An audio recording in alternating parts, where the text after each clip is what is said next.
tomber dans un... Mais c'est possible, c'est possible. Mais moi, ce qui m'intéressait surtout, c'est de dire il y a des énergies populaires. Il y a quelque chose, il y a un verrou qui s'est brisé. Et ce verrou qui s'est brisé, c'est de dire qu'on peut faire tomber les dictateurs. On peut changer quelque chose. Et ça, plutôt que de se dire de toute façon tout est sous contrôle, c'est la seule chose que dans l'administration américaine, ou même dont peut avoir peur pratiquement aussi l'administration de la Knesset ou de Tel Aviv. C'est la seule chose, c'est de dire à un moment donné le courage des peuples.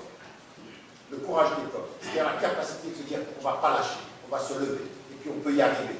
Et maintenant, oui, mais c'est un processus qui a continué. Depuis quand on voit aujourd'hui ce qui se passe en Égypte, moi je suis très très inquiet de ce qui se passe en Égypte. Parce que là, on va avoir les élections. J'ai rencontré des gens que je respecte, qui ont 50 ans de lutte. Ils sont très très optimistes. Ils me disent, dès qu'on aura les élections, l'armée va disparaître. Je ne vois pas ça comme ça. Mais par contre, je vois aussi une jeunesse qui refuse ce deal avec l'armée. Alors, vous avez des gens qui disent on ne peut pas s'en sortir sans dealer avec l'armée, et d'autres qui disent pas d'accord avec l'armée. Toute la question est de savoir si cette énergie va rester, et puis surtout sur la conscience. Mais c'est là où nous, on doit être important. On ne doit pas être dans vous savez, donc, quand je discutais dans cette émission-là sur Dubaï, et je voyais, il me disait, oui, mais toi, tu es là depuis la Suisse, depuis la Londres, tu enlèves tout notre optimisme, tu me reprochais de vouloir ajouter de la lucidité à l'affaire. Et c'était très, très émotif. Et j'entendais bien ce qu'il disait. C'est-à-dire, il ne faut jamais faire en sorte qu'on enlève du peuple même des choses que le peuple a réussi à faire, parce que tous les gens qui étaient dans la rue, ils n'étaient pas formés par les Américains. Ils étaient contre le dictateur, ils étaient contre la corruption. Et ça, c'est une force extraordinaire. Et ça, il faut l'accompagner. Maintenant, tout dépendra du leadership. Ça dépendra du leadership. Et c'est pour ça qu'aujourd'hui, quelque chose est intéressant en Tunisie, parce que les deux camps, les deux camps, vous avez des gens qui sont prêts, des gens qui ont bien compris. Je veux dire, Monsef Marzouki, il a très très bien compris qu'il y avait des laïcs qui pensaient la Tunisie comme s'ils étaient assis dans les salons parisiens. Il leur dit, vous êtes des extrémistes de la laïcité, ça ne marche pas ici. Vous êtes obligés de prendre en compte l'islam, ça fait partie. Maintenant, il faut poser les bonnes questions, mais il ne faut pas venir avec des schémas parisiens et colonisateurs. Et en même temps, il pose des vraies questions aux islamistes. Et vous avez des islamistes aujourd'hui dans les Narda, qui ont compris qu'il faut faire attention, on ne va pas se disputer sur le mot charia. Dire que le peuple tunisien, ça nous va. On ne va pas commencer, et ils voient bien qu'ils sont poussés par les mouvements les plus littéralistes à diviser. C'est là où il faut qu'on soit extrêmement soutien des peuples et de l'énergie populaire, lucide quant aux tentatives de division. Je vais essayer de faire plus court dans mes réponses, je sais, parce que je prends trop de temps. Sur mes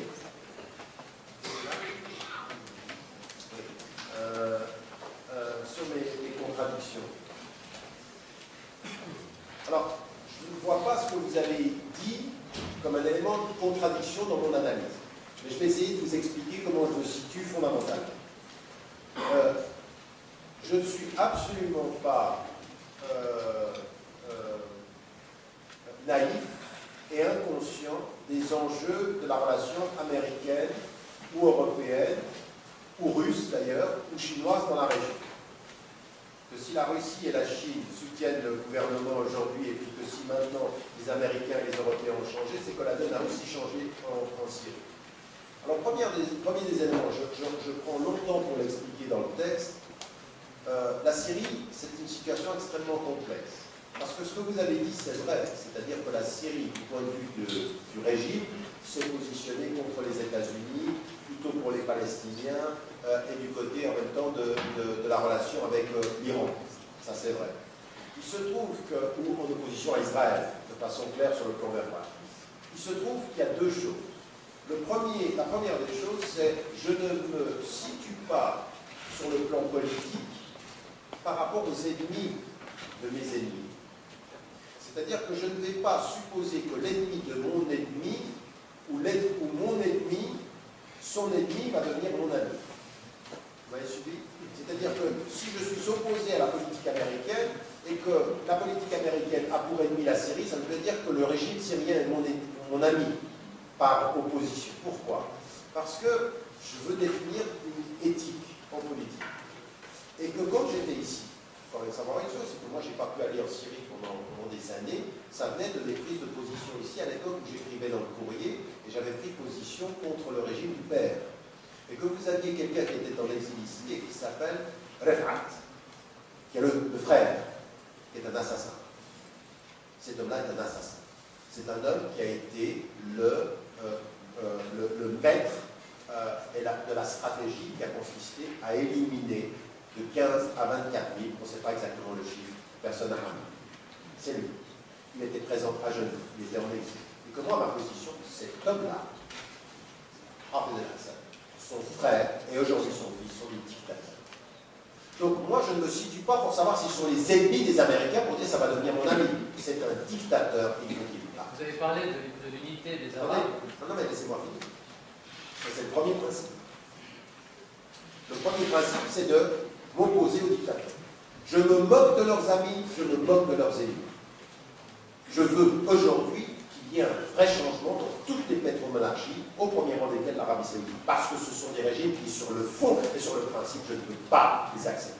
Qu'ils soient les amis des Américains ou les ennemis de qui que ce soit, c'est un principe d'éthique politique.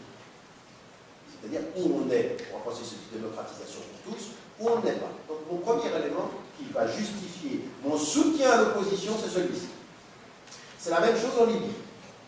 Maintenant, le deuxième élément que j'aimerais mettre en évidence, et je l'explique dans le livre, c'est que la position syrienne, si vous étudiez toute la position syrienne par rapport à la question israélo-palestinienne, a effectivement été des soutiens aux résistants, mais vous vous rendrez compte que la position anti-américaine de la Syrie comme anti-israélienne de la Syrie a été systématiquement dans la politique syrienne, était verbale et non pas active. En d'autres termes, il n'y a jamais eu d'intervention de la Syrie contre les intérêts israéliens. Et quand les Israéliens ont bombardé leur centre nucléaire, il n'y a pas eu de réponse. En d'autres termes, il y a parfois régionellement, et ça a été la position d'Israël au départ, un ennemi utile. La Syrie, comme l'Iran, comme la Libye, par rapport à la stratégie israélienne, était extrêmement... Oui, on peut ne pas être d'accord, mais écoutez-moi, vous pouvez ne pas être d'accord, mais au moins qu'on s'écoute sur nos stratégies. Après, c'est de la politique. Qui a raison, qui a tort. Moi, je sais que j'ai raison sur une chose. Et qu'on ne soutient pas un dictateur. Enfin, ça, c'est autre chose. Mais, sur cet élément-là, c'est de dire que Israël a énormément tiré profit de cet ennemi régional utile, qui ne réagit jamais à ce qu'on lui fait, mais qui a un discours qui entretient la pensée victimaire israélienne en disant « nous sommes assiégés et donc ça justifie notre politique d'agression ». C'est-à-dire que toute la politique israélienne est celle-ci dans la région. C'est systématiquement de mettre en évidence qu'ils sont attaqués, qu'ils sont les victimes, et que la Syrie a servi surtout à ça en termes géostratégiques et militaires. Quel autre intérêt et quelle autre politique ont-ils développé? Ça m'amène à ma conclusion sur la réponse. J'ai pris position pour l'opposition et la résistance syrienne parce qu'il faut que ce régime tombe, en ayant mis en évidence, je vous le rappelle parce que j'ai écrit là-dessus plusieurs articles, que les Américains, comme les Israéliens, n'étaient pas pour la chute de Bachar el-Assad au départ. Et qu'ils ont changé à partir d'un certain... Et c'est pour ça que ma réponse aussi à votre question, c'est de dire ça n'était pas prévu le courage syrien dans les rues. Ça n'était pas prévu, ça n'était même pas voulu. Ce que je vous disais, Google a donné les codes satellitaires ont été donnés en Égypte, ils n'ont pas été donnés en Syrie. Les blogueurs ne les ont pas eus. C'est par la force et le courage populaire qu'à un moment donné, il a fallu trouver une stratégie. Et qu'à mon avis, les Américains ont travaillé à essayer de chercher des opposants avec lesquels ils pourraient dealer. Et qu'aujourd'hui, ils en ont quelques-uns et qu'ils veulent recomposer aussi cette réalité-là. Ça, c'est ma position par rapport à cela, tout en mettant en évidence qu'aujourd'hui, il ne suffit pas d'être du côté des opposants en Syrie, il faut véritablement responsabiliser l'opposition et voir que nous sommes en grand danger, parce qu'effectivement, il peut y avoir une fracture. Mais je ne vais pas tomber je ne vais surtout pas tomber dans cette position politique qui consiste à se mettre, quand on est avec les sunnites, on est contre Bachar el-Assad, et quand on est avec les chiites, on est pour lui. Et puis de regarder ceci avec une espèce de vision binaire et dangereuse. Quant à la Libye, j'étais en position, j'ai jamais été pour l'intervention de l'OTAN. J'étais pour la zone d'exclusion aérienne. Mais j'étais dans une situation, à un moment donné, j'étais à la BBC, et on parlait avec une journaliste, et puis c'était le moment où Kadhafi dit on va les bombarder, on va les tuer à Benghazi. Et quand Kadhafi dit ça, il va le faire. Il allait le faire. Et donc, à un moment donné, la seule chose qui était sortie, c'était une zone d'exclusion aérienne. Ce que l'OTAN a fait, c'est utiliser cette résolution-là pour pouvoir pénétrer et aujourd'hui, pratiquement, avoir mis la main mise sur l'ensemble du patrimoine économique du pays. C'est la réalité aujourd'hui, avec des divisions internes. Donc,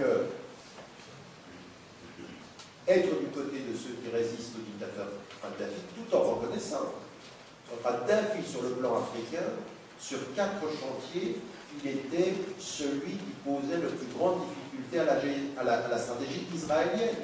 Mais ce n'est pas parce qu'on a des intuitions intéressantes en Afrique qu'on peut se permettre d'être un dictateur dans son pays. À un moment donné, cet homme-là a tué, a réprimé, a torturé. Il faut qu'il parte.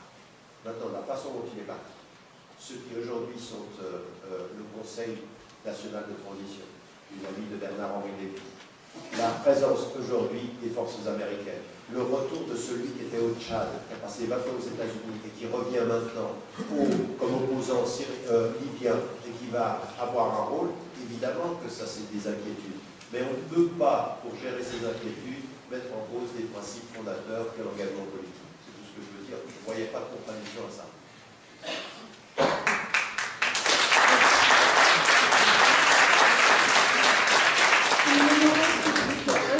Pour les dernières questions. Alors, je suis navrée, mais là on ne pourra pas tous les votes, je peux prendre que 3 questions.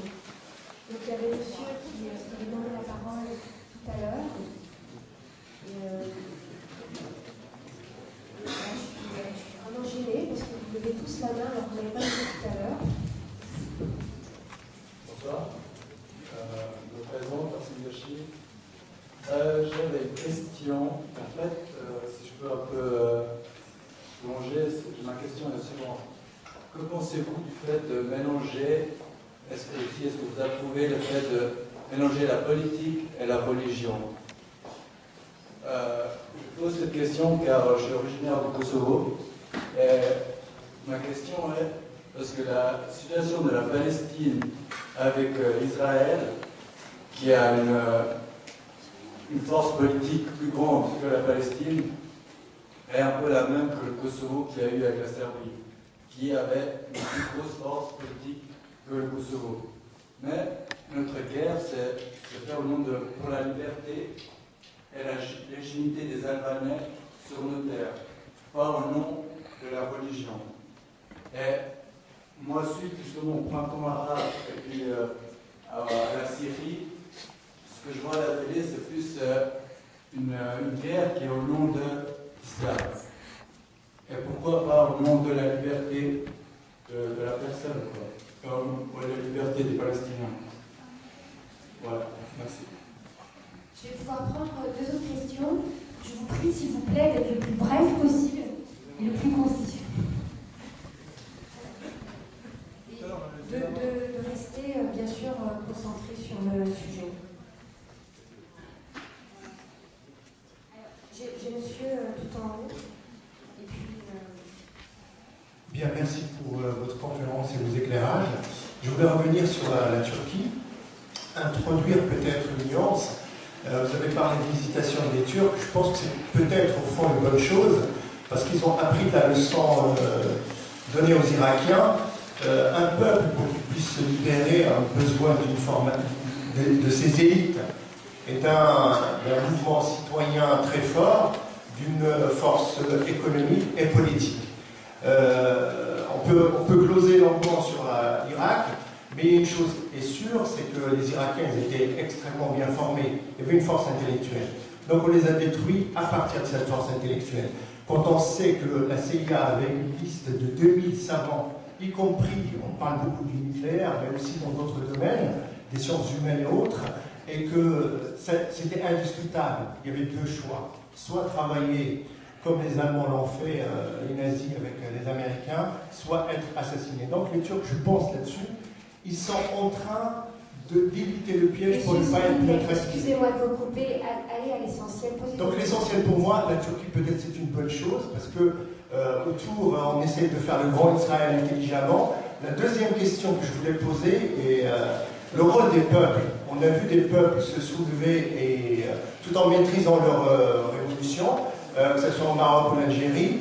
Est-ce que le but n'est pas de laisser le contrepoids pour dire qu'il y a des pays qui arrivent à résister à ce soi-disant printemps arabe? Et est-ce qu'aussi, en allant de l'Égypte à ailleurs pour aller vite, parce que ça va, je vais battre mon idée, est-ce que c'est pas de vider les mouvements qui existent sur le terrain depuis longtemps, qui sont des mouvements réformateurs, et les épuiser dans des mouvements internes en introduisant davantage de salafisme? Merci. Je vous remercie. Du coup, comme je vais accepter de prendre deux autres questions, ça ira.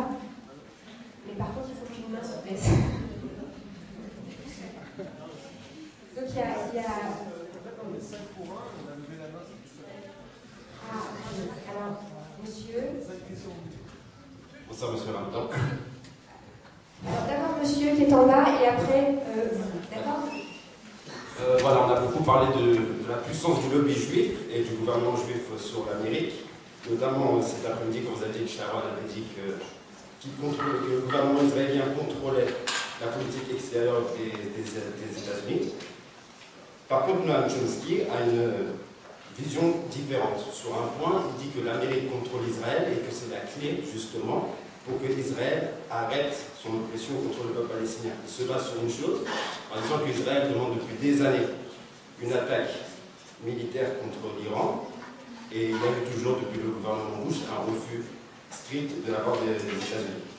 Alors, dans ce cas-là, où l'Amérique contrôlerait Israël, ce ne serait-il pas plus stratégique, dans le boycott de BDS, en fait, de boycotter d'abord les produits américains, avant de boycotter les produits israéliens? Ça aurait peut-être plus d'impact.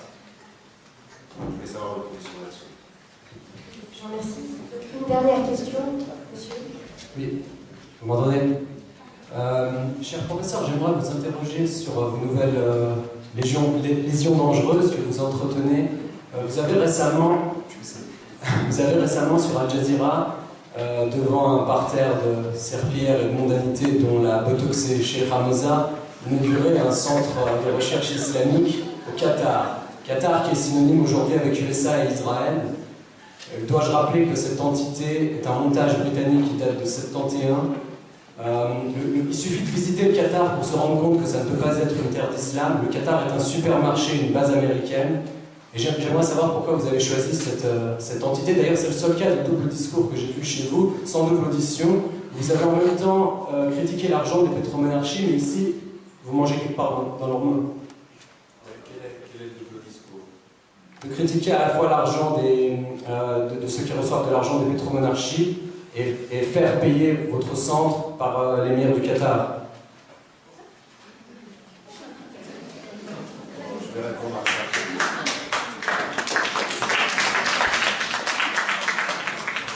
Il y a manifestement un groupe d'accord. Alors, permettez-moi de répondre à la première question sur la relation de la religion et de la politique. D'abord, je ne pense pas qu'on puisse comparer aussi aisément la relation Kosovo-Serbie et Palestine-Israël en termes d'entité, même si c'est un... Maintenant, la question israélo-palestinienne, elle est politique. Mais c'est vrai aussi qu'il y a un symbolisme et une force importante religieuse, parce que c'est la terre des trois monothéismes, et qu'à partir de ça, on ne peut pas faire comme si ce n'était pas là. Maintenant, la question, c'est pas de... Il ne faut pas tout mélanger, mais en même temps, il ne faut pas nier la référence. C'est-à-dire que les chrétiens, les juifs et les musulmans doivent avoir un accès équitable aux lieux saints qui sont les leurs.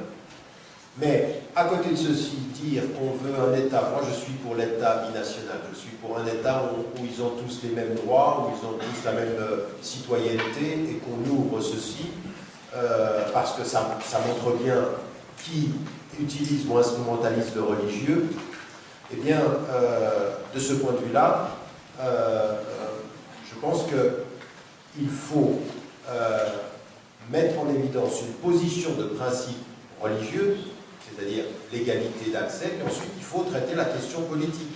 Mais pas confondre les deux systématiquement comme certains le font.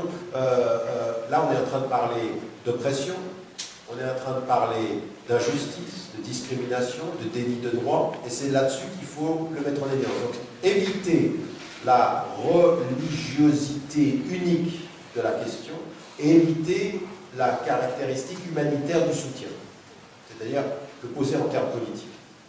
Et là, on peut avancer. Maintenant, j'aimerais quand même vous dire une chose, c'est que même si les acteurs ne le voulaient pas, à un moment donné, ça vous est renvoyé. Je vous donne un exemple. Quels sont ceux aujourd'hui, parce que les chiffres sont extrêmement troublants et les stratégies très profondes. Beaucoup de gens me viennent vers moi et me disent, mais comment ça se fait qu'avec le discours que tu tiens, qui est un discours qui est d'engagement citoyen, républicain, de non-violence, on te diabolise autant? J'ai eu des réponses. J'ai eu des journalistes qui m'ont dit, tais-toi sur la question palestinienne. Mais c'est beaucoup plus large que ça. Observez aujourd'hui les dynamiques européennes. Et vous allez vous rendre compte d'une chose qui est tout à fait troublante, c'est que les mouvements les plus extrêmes, de l'extrême droite ou de la droite religieuse israélienne, est en train de développer aujourd'hui, avec des mouvements européens, des alliances stratégiques et financières extrêmement dangereuses. Geert Wilders, qui dit qu'il faut comparer le Coran à Mein Kampf. Cette histoire de... Attendez, le discours qui dit islamo-fascisme. De gens qui hier étaient des antisémites, qui aujourd'hui ne sont plus antisémites, mais qui travaillent avec des mouvements basés en Israël pour dire que le nouveau danger, c'est l'islam et c'est la présence de l'islam. C'est Marine Le Pen qui tente de pouvoir entrer en contact avec ces forces-là en Israël. C'est aujourd'hui quelque chose qu'il faut mesurer jusqu'à l'UDC, qui hier était un mouvement dont on a entendu certains leaders tenir des propos tout à fait tendancieux sur la question juive, et qui aujourd'hui maintenant ne le sont plus, et qui vont se diriger sur les musulmans. Et on voit des opérations qui sont en train de tourner notre présence citoyenne dans le fait que notre religion questionne notre citoyenneté. Que quand on est...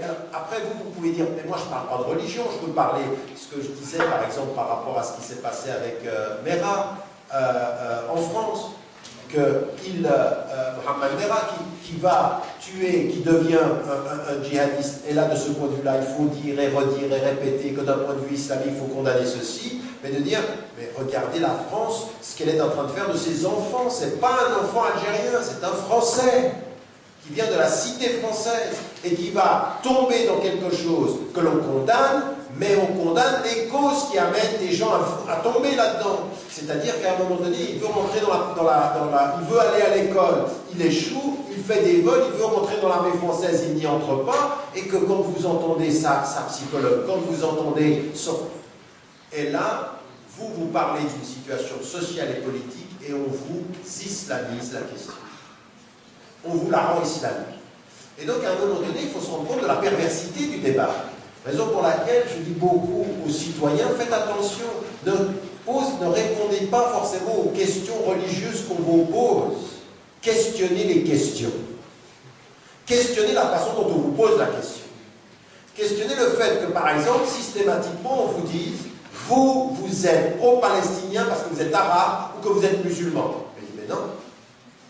Je suis pro-palestinien parce que ce sont des opprimés, comme je suis avec tous les pays africains qui vivent l'oppression. Je suis du côté des opprimés. C'est-à-dire déplacer la perception que l'on a de la question islamique aujourd'hui. La question des banlieues n'est pas une question islamique. Et par exemple, même avec les gens, je veux dire, des gens qui sont mes concitoyens et qui questionnent ma citoyenneté parce que je suis musulman. Donc, vous pouvez bien dire qu'on fait la différence entre religion et politique. Mais dans le monde dans lequel nous vivons aujourd'hui, dans la situation, la pression qu'il y a sur la question islamique partout, si vous voulez en sortir, on vous la ramènera. Raison pour laquelle il faut anticiper en posant clairement ceci. Et même, je veux dire, à un moment donné, même sur la question européenne, de l'Europe de l'Est, ce qu'on a dit sur le Kosovo, mais sur la question de la Bosnie, à un moment donné, les Bosniens avaient envie qu'on les reconnaisse comme des Européens. Si à un moment donné, la question, sur la question de la Serbie, c'était de dire c'était des musulmans. Et donc, de ce point de vue-là, ce sont des personnes qui sont en train de... sont des imposteurs, ce ne sont pas vraiment des Européens, ce ne sont pas complètement des Européens. Juste pour la Bosnie, en fait, c'est en fait juste la côté religion, en fait. Il y a eu plus une guerre de religion que de nationalisme comme au Kosovo. Au Kosovo, on est à 80% de musulmans. Moi, comme vous avez dit tout à l'heure, de ma mère, je suis côté chiite, mon père, je suis côté sunnite, mais nous, il n'y a pas du tout de différence. Moi, c'est très tard que j'ai appris cette différence sunnite-chiite. Mais quand j'ai appris que... On ne va pas rentrer dans ce débat spécifique, mais moi, ce que je veux vous dire simplement, c'est que l'appartenance du Kosovo à une entité religieuse ou à se présenter comme telle n'a jamais été un problème en soi et n'a jamais été mis en avant. L'histoire du Kosovo de ce point de vue-là n'est pas exactement la même que l'histoire de la Bosnie, parce qu'à un moment donné, ici, là, on a eu un massacre au nom de l'appartenance, qui n'était pas religieuse au départ, c'était une appartenance nationale. Tito a fait des musulmans une nation intérieure, pas une religion spécifique. Donc je crois qu'il faut là faire attention. Mais moi, ce que je voulais simplement dire, parce que j'ai pris du temps pour répondre à votre question, c'est faites attention, il faut aller dans ce sens-là, mais des fois on vous le ramène. Des fois, vous pouvez dire quoi que ce soit, on vous ramène à ces questions-là, de vous positionner sur le plan religieux, et même suivant les évolutions qu'il peut y avoir en Europe de l'Est, ça peut revenir, même au Kosovo, qu'on questionne les gens sur ces appartenances-là. Sur ce qui a été dit par rapport aux hésitations des Turcs et qu'ils peuvent avoir raison, moi, encore une fois, ce que j'ai dit, c'est que j'étais très critique sur et je demeure très en question sur les choix économiques. Mais sur l'évolution et sur l'intelligence de la gestion des affaires internes et régionales, je ne peux que saluer la sagesse et la dimension visionnaire de la politique actuelle. Encore une fois, avec toutes les réserves que j'ai pu mettre en évidence. Concernant les doutes que l'on a sur mettre à mal les gouvernements, ou en tout cas les mouvements réformistes, islamistes ou ouverts, ou les mouvements populaires, c'est une évidence qu'il va y avoir de l'extérieur comme de l'intérieur une volonté. Je le dis et je le dis en permanence, les Américains, comme les Européens, comme d'ailleurs ce sera le cas pour la Chine ou ce sera le cas pour la Russie, n'ont absolument aucun problème à traiter avec le type d'islamisme salafi littéraliste pour deux raisons.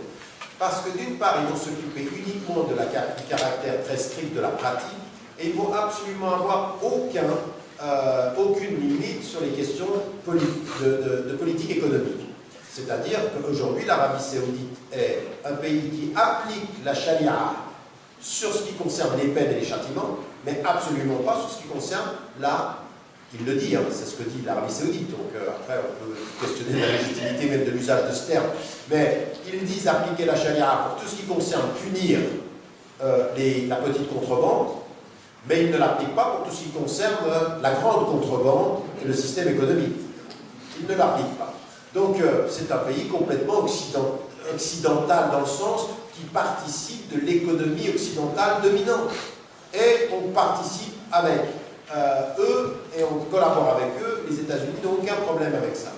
Donc il y a aujourd'hui pousser les mouvements salafis dans un certain nombre de pays où il pourrait y avoir des alliances sud-sud nouvelles pour déstabiliser, diviser, mieux contrôler. Ben oui, mais ça c'est de bonne guerre, il faut s'y attendre à ça. Le vrai problème que l'on a, c'est ce que je disais quand je disais à Popovic qui me faisait penser à un salafiste, c'est-à-dire que moi, quand je vois des gens qui sont des littéralistes salafis, ils sont religieusement très sincères, mais politiquement très naïfs. Et le problème, c'est que derrière eux, il y a des gens qui sont religieusement pas sincères et politiquement pas naïfs du tout. Donc vous voyez ce que je veux dire, c'est-à-dire qu'on est là dans un type de rapport où c'est difficile, mais ça peut être effectivement un facteur de division. Sur ce que vous avez dit par rapport à Noam Chomsky et sur sa compréhension des choses, il est un peu plus nuancé que ce que vous dites et il est un peu, c'est pas tout à fait les États-Unis tiennent Israël et c'est eux qui le contrôlent. Et ce que j'ai dit, que disait Sharon, c'était un tout petit peu plus précis que ça. Sharon, à un moment donné, quand il intervient, il refuse d'entrer en matière sur des accords de paix et qu'il intervient militairement. Il dit mais pourquoi aurions-nous peur d'Israël puisque c'est nous qui décidons de ce qui se fait là-bas. Il parlait de la relation bien entendu avec Israël. C'est pas qu'on contrôle les affaires étrangères américaines, on contrôle la politique américaine pour ce qui concerne, c'est ça qu'il voulait dire. Et moi je pense que c'est une voie entre les deux qu'il faut choisir. Et c'est plutôt, en fait, je suis assez d'accord avec Chomsky, pas de la façon dont vous avez traduit sa pensée, mais comme j'ai compris la sienne. C'est-à-dire qu'il dit c'est quelque chose qui est un entre-deux. Qu'il y a effectivement aux États-Unis une possibilité d'infléchir par la puissance économique américaine la politique israélienne. Si et seulement si, au niveau de l'administration américaine, il y a une décision de soumettre le soutien économique et stratégique à la conditionnalité de la justice ou d'un meilleur rapport avec les Palestiniens. Si et seulement si. Le problème qui se passe, c'est que si maintenant on regarde effectivement ce qui se passe en Israël et qu'on s'aperçoit comment devient-on un président aux États-Unis, qui soutient, quels sont les lobbies, il y a dans la philosophie politique américaine, il y a dans la psychologie politique américaine quelque chose qui est complètement admis dans ce qui concerne les lobbies. Et qu'il y a des lobbies extrêmement puissants. C'est-à-dire que je veux dire, le cynisme, moi j'étais aux États-Unis avant que je ne puisse pas y aller pendant 6 ans, et je voyais, il y avait, vous savez, C-SPAN, c'est une chaîne américaine où vous avez comme ceci des débats, et ils montraient des réunions de l'IPAC. Et les personnes comme ça disent, mais on va attraper Saddam Hussein, et il va falloir l'éliminer. C'est-à-dire c'est des groupes d'influence qui sont en train de vous dire ce que finalement va être transmis aux autorités américaines. Et moi on m'a traité, à un moment donné, regardez, quelqu'un qui me dit, oui c'est comme Yann Bohoma a écrit un article dans le New York Times au moment où j'avais été interdit des États-Unis. Et moi on m'a dit, ce sont des positions. Ça n'a rien à voir avec le fait que j'ai financé des écoles, et même si aujourd'hui on m'interdisait encore d'entrer aux États-Unis pour financer des écoles dans les territoires occupés, je préfère ne pas aller aux États-Unis et continuer de financer. Ça ne se discute même pas. Non, mais ce qui m'a été dit, c'est une autre chose. C'est qu'à un moment donné, un ami musulman américain me dit il y a des gens d'un groupe juif qui sont très ouverts avec nous, qui veulent te voir. Mais comme tu ne peux pas venir aux États-Unis, ils vont venir à Paris. Et donc je les vois à Paris. Et là, je suis surpris. Qui est-ce que je vois? Le représentant du Congrès juif américain et puis 5 autres personnes. Et pendant 3 heures, ils m'ont soumis à la question. C'était un examen. Qu'est-ce que vous dites sur Israël? Qu'est-ce que vous dites? Pourquoi est-ce que vous êtes pour un seul État? Pourquoi est-ce que vous n'êtes pas pour 2 États? Pourquoi vous n'arrêtez pas? Vous êtes un leader d'opinion, arrêtez-vous à 2 États. Je dis, parce que c'est pas mon opinion. Pourquoi je vais le dire? Et à la fin, le monsieur Rosé, il sort avec moi et me dit j'ai vu Bush il y a 2 semaines et je revois la semaine prochaine. Je lui ferai part de notre discussion intéressante. Et là je suis sorti, je me suis dit bon, on n'a pas cette États-Unis. Et quand j'ai dit ça, moi j'ai dit cette attitude-là, qui consiste à faire en sorte que n'importe quel intellectuel, n'importe quel discours qui dit nous sommes des citoyens, nous ne sommes pas pour la violence, mais nous allons nous battre avec détermination pour les droits des Palestiniens, il faut la faire sortir. Pourquoi? Parce que c'est une stratégie qui va très très loin. Il faut quand même que vous rendiez compte qu'aux États-Unis, c'est le seul pays où vous avez campus rouge, c'est-à-dire une liste de tous les professeurs d'université qui sont trop pro-palestiniens. On en est là, c'est-à-dire c'est la police de la pensée. Pardon? Oui, il y en a même qui ont téléphoné pour qu'on les mette.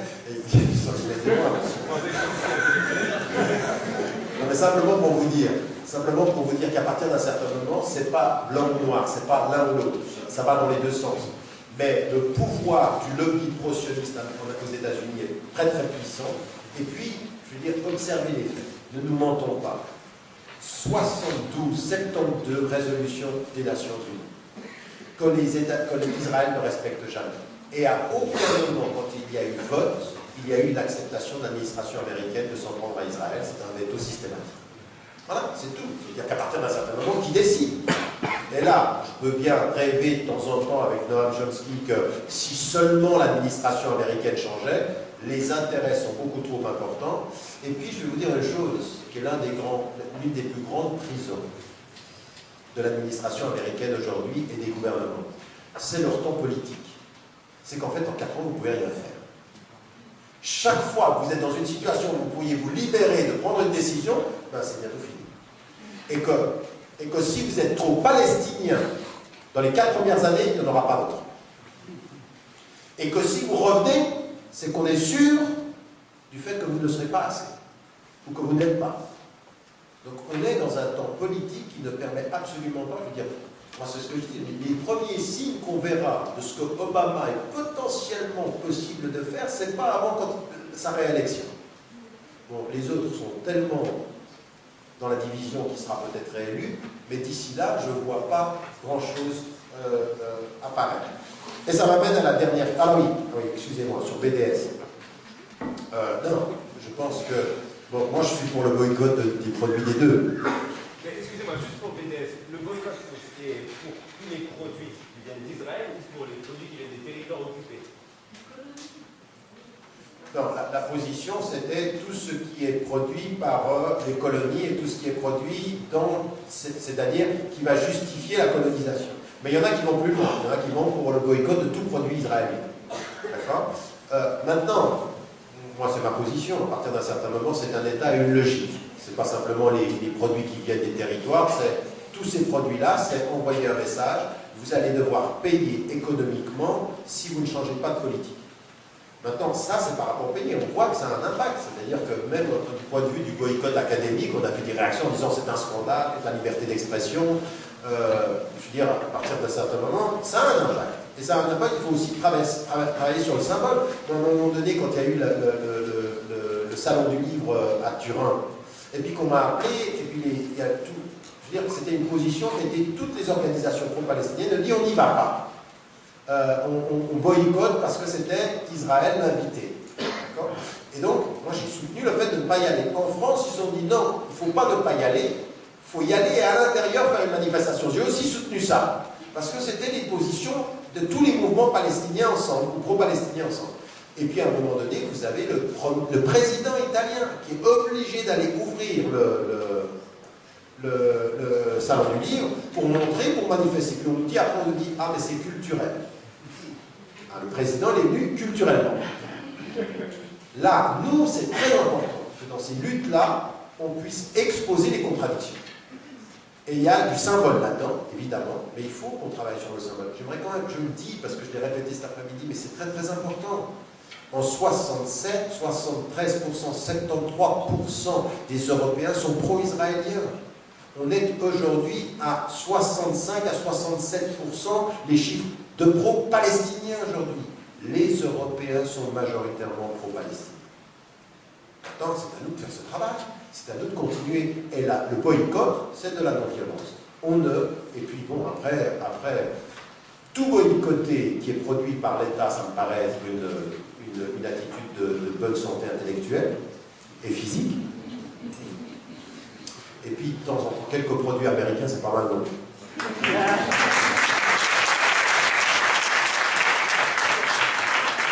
À la sortie de cette salle, on mange au McDonald's, je vous défais la paix.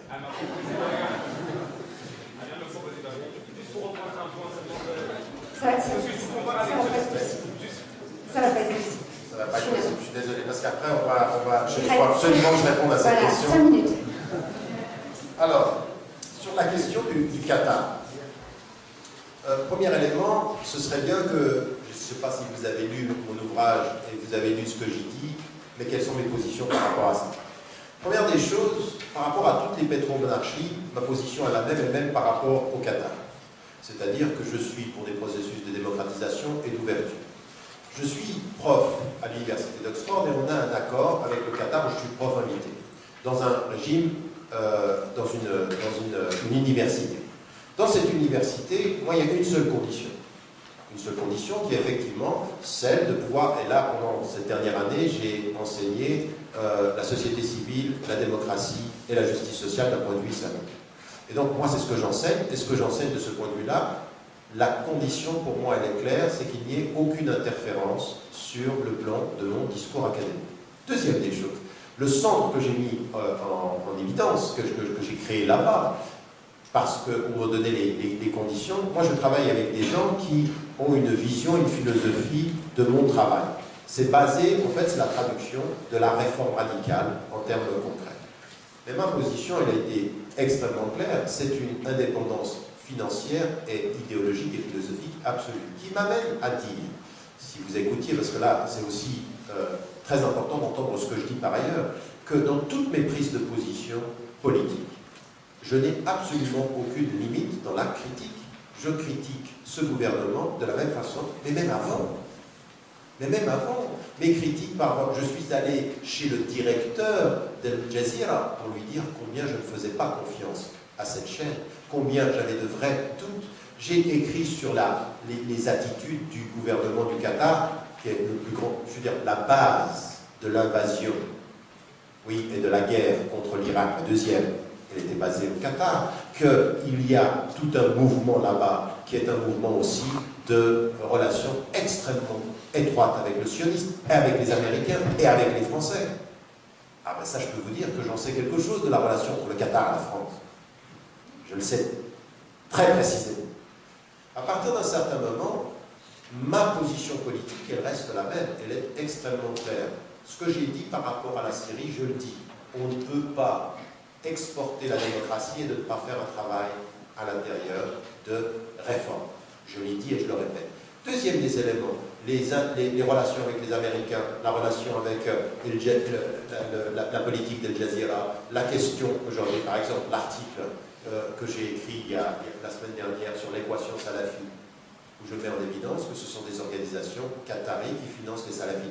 Mais tout ça, je le dis, le jour, j'espère que là, vous prendrez au mot sans double discours, le jour où ce gouvernement, ou le jour où n'importe quelle pression me sera faite sur le fait que je ne peux pas faire mon travail, ou académique, ou ce travail sur la législation islamique, parce qu'il faut que vous compreniez aussi ce que je suis en train de faire. Ce que j'ai sécurisé là-bas entre Oxford et le Qatar, c'est un projet pour moi qui est extrêmement important, fondamental sur les références islamiques. Les références islamiques, c'est effectivement d'amener des savants du texte et des savants du contexte dans 11 domaines particuliers. D'accord? Sur l'éducation, sur la médecine et des années. J'ai aujourd'hui le soutien de personnes qui ont pu être mes étudiants, qui ont pu suivre ce que j'ai fait, qui m'ont dit allez-y. Moi, le parterre des gens, le fait qu'il y ait une ouverture qui soit officielle, c'est pas ça qui m'intéresse. Ce qui m'intéresse, c'est le fond de ce que je dis. Et que ce que j'attends de vous dans la critique, d'abord, c'est de toujours être critique comme ça, parce que ça me fait beaucoup de bien. Non, mais ça me fait beaucoup de bien, pourquoi? Parce que c'est très important d'avoir cette conscience qu'il ne faut pas se laisser aller au silence parce qu'on est dans un endroit et qu'il faut garder cette vigilance. Mais je peux vous dire que dans toutes ces dernières semaines, c'est le contraire qui est en train de se passer pour moi. C'est que je suis tellement conscient de ce que vous êtes en train de me dire que je suis très vigilant dans ma critique et très clair, je l'espère, sur la question du salafisme, sur la question des relations avec les États-Unis, sur la question des relations avec Israël. Et puis en même temps, entendez-le bien, je suis de ceux qui, dès les premières années, ont eu une position sur Al Jazeera qui a été critique. Mais moi, je me suis fait insulter au Maroc. Quand j'ai dit Al Jazeera, je ne fais pas confiance. Je ne fais pas confiance à la ligne idéologique. Je ne crois pas, moi, à cette idée qu'on puisse être ouvert sur toutes les questions. Qui a aussi intérêt à pousser ceci? J'ai des questions très très claires. J'ai un vrai questionnement sur Colin Powell, qui a commis une erreur de 2 heures. Vous connaissez l'histoire. Il dit il y a une cassette qui est arrivée sur et on lui dit elle est arrivée à Al Jazeera. Et les journalistes vont à Al Jazeera, où est la cassette? On n'a pas reçu de cassette. 2 heures plus tard, elle arrive. Tony Powell avait des informations de ce qui allait arriver à Al Jazeera. Et qu'à un moment donné, Al Jazeera a joué le jeu de l'amplification du terrorisme. Voilà, moi, ces questions-là, je les ai toujours eues. Donc vous ne trouverez pas dans mon discours quelque chose qui est frileux sur cette critique-là. Et le jour où, au nom de cette critique, je ne pourrais pas la faire, eh ben, je quitterai s'il faut quitter de façon extrêmement claire. Donc ce n'est pas un double discours, c'est à un moment donné d'essayer d'être là, parce que j'ai aussi j'aimerais que vous compreniez une deuxième chose, et je m'arrête là vraiment dans les 5 minutes que j'ai doublé, c'est tout ce discours qu'on est en train de mener là, tout ce que j'essaye de faire depuis maintenant 25 ans en Europe, sur cette pensée musulmane et ses fondamentaux, sur cette question de la démocratisation et de l'ouverture, tout ce que je fais depuis tellement d'années, à un moment donné, il y a une chose qui était très importante pour moi, c'est de pouvoir faire en sorte qu'il y ait une véritable relation avec le monde arabe et le Moyen-Orient. Et que ça, c'est possible aussi de passer par là. Parce que j'aimerais vous dire une deuxième chose, c'est que le Qatar, c'est pas monolithique. C'est que vous avez des forces contradictoires à l'intérieur, de gens aussi qui comprennent bien. Moi, j'ai rencontré tout le monde là-bas. J'ai vu toutes les tendances. Il y a des gens qui sont très naïfs, il y a des gens qui sont des manipulateurs, il y a des hypocrites politiques, et puis il y a des gens qui essaient de trouver leur place dans le magma. C'est très complexe. Donc, de ce point de vue-là, c'est pas blanc ou noir en politique. Il faut essayer aussi de trouver son positionnement jusqu'aux limites de la trahison. Dès qu'il y aura trahison des principes, eh bien, je reviendrai à Genève.